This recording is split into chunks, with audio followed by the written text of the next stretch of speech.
څه باندې 3 کاله کېږي چې د میدان وردګو چک ولسوالۍ اوسیدونکي د چک بند له برېښنا څخه محروم دي.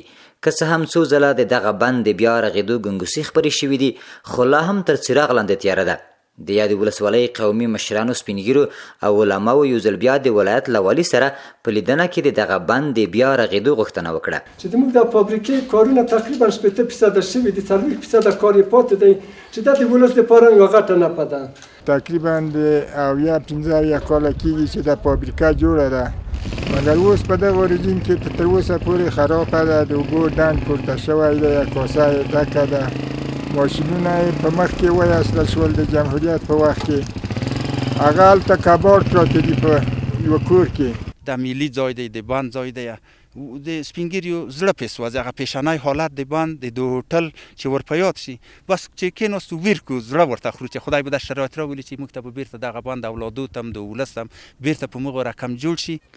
یادې ولسوالۍ ته د سفر په ترڅ کې والي له چک برېښنا بند څخه هم لیدنه وکړه او ویل ژر به د نوموړي بند په تړاو د مشرانو پام راوګرځوي او د رغېدو چارې به یې پیل شي. نو موږ خبره هم کړې ده، د برېښنا رئیس عمومي سره مو خبره کړې ده چې دغه بند باید فعال شي، ځکه 50% یا 80% کار یې سوی، هر څه پراته دي مکمل.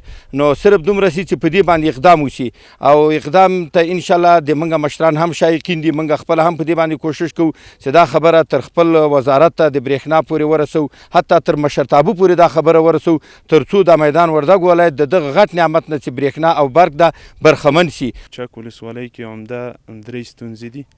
یوه دا چې د چک ولسوالۍ کې د برق فابریکه شته ده، خو ماشینونه فعال نه دي، خلکو ته خدمات نشته دي.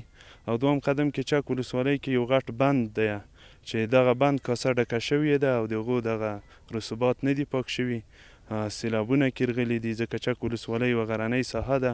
د ویلو ده چې د چک برېښنا بند شاوخوا 15 کاله پخوا رغېدلی، چې د ولایت مرکز میدان ښار او د کابل ځینو برخو ته هم ترې برېښنا لېږدېدله او د وخت پاچا ظاهرشاه به هم وخت نا وخت دغه بند ته د تفریح او چکر لپاره راته.